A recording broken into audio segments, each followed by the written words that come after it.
हमारे गार्जियन है माननीय प्रधानमंत्री श्री नरेंद्र मोदी जी, हमारे गार्जियन है माननीय मुख्यमंत्री श्री सम्राट चौधरी जी। इन्हीं से हमें आशा है, एक प्रकार से देखा जाए ऊपर से लेकर नीचे तक जो है लोग मैनेज हैं। जब भरत तिवारी ने सरेंडर कर दिया तो फिर उनका इनकाउंटर क्यों किया गया? नेपाल पुलिस के द्वारा जो है अभी तक किसी भी प्रकार का कोई सहयोग नहीं मिला है। केंद्र और राज्य सरकार से क्या मांग करना चाहेंगे? हम केंद्र और राज्य सरकार से हम यही मांग करेंगे कि हमको न्याय दीजिए, हमको न्याय चाहिए। अगर अभी आज के डेट में आप देखेंगे हम अकेले पड़ चुके हैं। हमारे गार्जियन है माननीय प्रधानमंत्री श्री नरेंद्र मोदी जी, हमारे गार्जियन है माननीय मुख्यमंत्री श्री सम्राट चौधरी जी। इन्हीं से हमें आशा है कि इन लोगों के द्वारा हमें न्याय दिया जाएगा। हम भी भारत के एक आम नागरिक हैं, हम भी सरकार को सहयोग करते हैं, प्रशासन को हम भी सहयोग करते हैं, तो हमें न्याय चाहिए।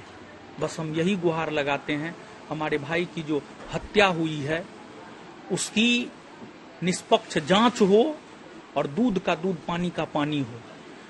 दोषी कोई भी हो उसको कड़ी से कड़ी सजा दी जाए। अगर दोषी हम होंगे तो हम ही को सजा मिले, दोषी कोई भी हो उसको सजा मिले।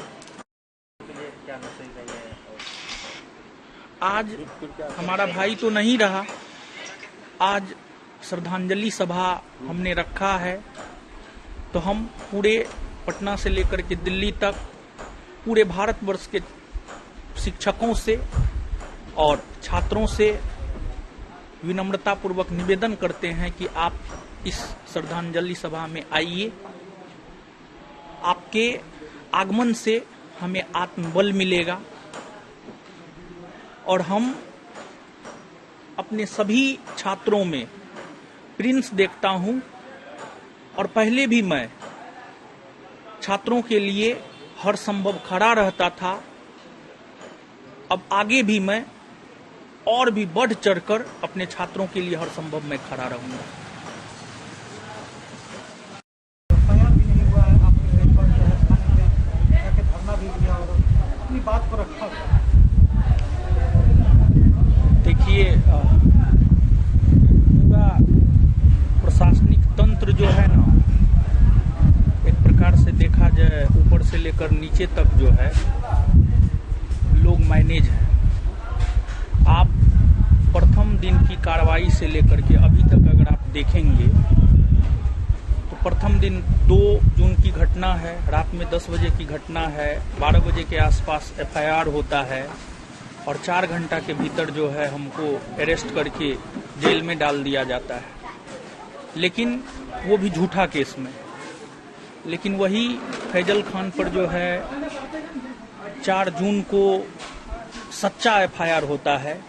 प्रशासन को गिरफ्तार करने के लिए 48 से 72 घंटा का समय मिलता है, लेकिन फिर भी उसकी गिरफ्तारी नहीं होती है। पहली बात ये हो गई। फिर दूसरी बात, जब हमारी गिरफ्तारी हुई थी तो गिरफ्तारी के बाद जो है, जब गिरफ्तारी हो रही थी तो गिरफ्तारी के दौरान जो है कदम कुआं थाना के एसएचओ महोदय ने हमें कहा था कि हम तुमको बर्बाद कर देंगे, रोड पे ला देंगे, भीख मांगने पर मजबूर कर देंगे।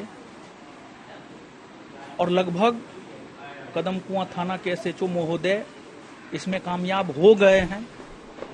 ठीक है, हमें सिस्टम से न्याय की उम्मीद है, लेकिन अगर सिस्टम न्याय नहीं करता है तो ऊपर वाले से हमें उम्मीद है, अगर कोई न्याय नहीं करेगा, ऊपर वाले ईश्वर प्रकृति हमारे साथ न्याय जरूर करेगा।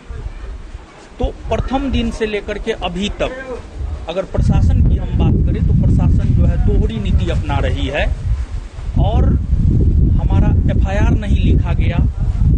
और हम आपके माध्यम से प्रशासन तक यह बात पहुंचाना चाहते हैं कि आपने हमारे साथ तो क्या किया है वो आपका आत्मा बोलता होगा। आप सबसे झूठ बोल सकते हैं, लेकिन आप अपने आप से झूठ नहीं बोल सकते हैं। आपने हमारे साथ कितना दुर्व्यवहार किया है प्रथम दिन से लेकर के आज तक, वो आपको पता है। लेकिन हम यही कहेंगे कि हमारा जो एफआईआर नहीं लिया गया है उसको एक्सेप्ट किया जाए, और हमारे एफआईआर की बातों को जो है कल यानी 25 जून को जो सुनवाई है, हमारे एफआईआर की बातों को जो है उसमें शामिल किया जाए। हम आपके माध्यम से जो है यह प्रशासन को कहना चाहते हैं। देखिए, पुलिस रक्षक होता है, लेकिन आज के डेट में पुलिस भक्षक हो गया है। एक एग्जाम्पल है आरा का भरत तिवारी हत्याकांड। जब भरत तिवारी ने सरेंडर कर दिया तो फिर उनका इनकाउंटर क्यों किया गया? ये कौन तरीका है प्रशासन के काम करने का? प्रशासन को वेतन कहाँ से मिलता है? आम जनता जो टैक्स का पैसा देता है ना, उस टैक्स के पैसा से जो है प्रशासन को वेतन मिलता है। आप जनता के रक्षक हैं, आप जनता के भक्षक नहीं हैं। आपने जिस प्रकार का कार्य मेरे साथ किया है, जिस प्रकार का कृत्य मेरे साथ किया है, आपके गलत कार्रवाई के वजह से आज हमारा भाई हमारे साथ नहीं है। अगर आप गलत कार्रवाई नहीं करते, अगर झूठी केस में हमारी गिरफ्तारी नहीं होती, तो आज हमारा भाई हमारे साथ होता। और भरत तिवारी केस में भी आप देखिए, जब सरेंडर कर दिया गया है तो किस बात का जो है आपको इनकाउंटर किया गया है? तो प्रशासन को समझने की ज़रूरत है, सही तहकीकात की ज़रूरत है, और लोगों को आपसे न्याय की उम्मीद होती है। लेकिन आप पता नहीं किसके इशारे पर क्या कर रहे हैं, लेकिन फिर भी हम गुजारिश करते हैं, हम सिफारिश करते हैं, हम विनम्रतापूर्वक निवेदन करते हैं बिहार सरकार से कि हमें न्याय दे। हमको तो ऐसा लगता है कि हम हार चुके हैं, सिस्टम से हार चुके हैं, लेकिन फिर भी उम्मीद पर दुनिया कायम है। और हम यही उम्मीद करते हैं कि ठीक है, आज तक आपने हमारे साथ अन्याय किया है, अब तो न्याय कर दीजिए। अब तो आप मेरा भाई भी छीन लिए। अगर हमारा भाई आज मेरे साथ नहीं है तो उसमें प्रशासनिक गलतियां भी हैं। आप हमारा भाई लौटा सकते हैं, आप कहिए ना, आप जो कहिएगा हम अपना सब कुछ दे देंगे, लेकिन आप मेरा भाई लौटा दीजिए।